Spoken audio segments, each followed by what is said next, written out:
community to prosper together. By envisioning a roadmap toward an Asia-Pacific community in the APEC Senior Leaders Meeting declaration, China will highlight the four pillars of trade, connectivity, innovation.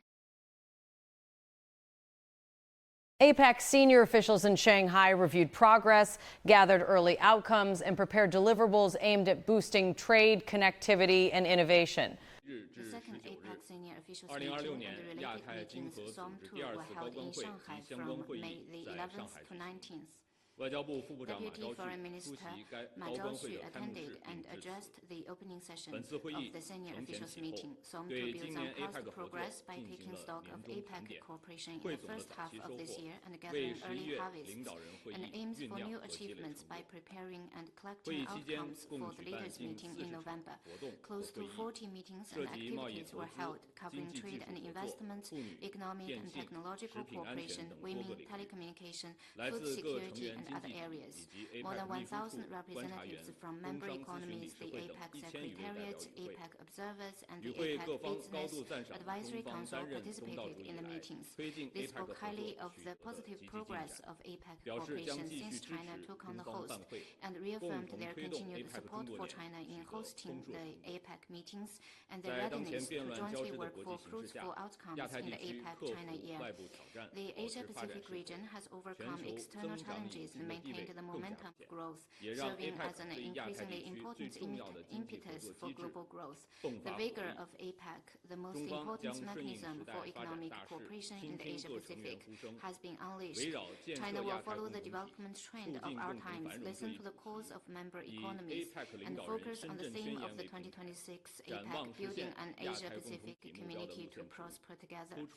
By envisioning a roadmap toward an Asia-Pacific community in the APEC Senior Leaders Meeting declaration, China will highlight the four pillars of trade, connectivity, innovation, and development, and work together with all parties to provide new impetus for peace. Delegates from across the region praised China's hosting, highlighted APEC's role in sustaining Asia-Pacific growth, and pledged to work for fruitful leaders' outcomes. And the development in the Asia-Pacific and beyond. The third APEC Senior Officials Meeting and related meetings will be held in Dalian in August. Friends from the press are welcome to continue to following and reporting on the events and progress of the. Serbia is the first European country to agree with China on building a community with a shared future for the new era. It is our important partner in Southeast Europe.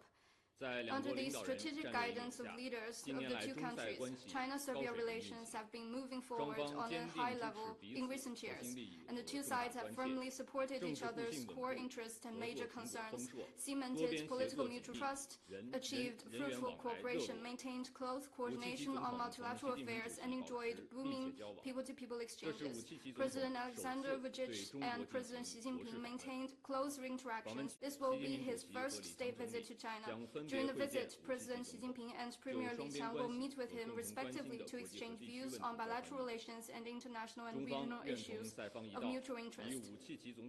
China stands ready to. President Vučić's first state visit to China will include meetings with President Xi and Premier Li to deepen ties, expand cooperation, and enrich exchanges.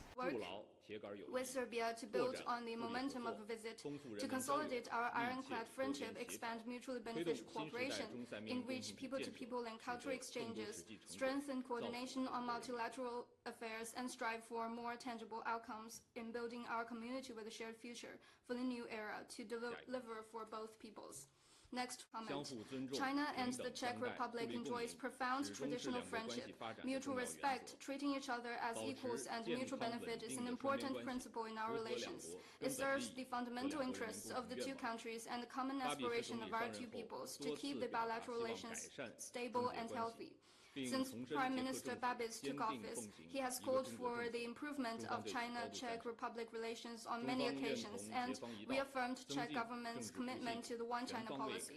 China highly commends it. China is ready to work with the Czech side to enhance political mutual trust, conduct dialogue and cooperation across the board to ensure our. On May the 19th, at a restaurant in Shanghai, a person with mental disorder injured one Chinese and two Japanese nationals with a knife. The wounded have been immediately taken to the hospital. The suspect was captured by the police, and the case is under further investigation. It's an individual case concerning public safety. Competent Chinese authorities will handle the case in accordance with the law.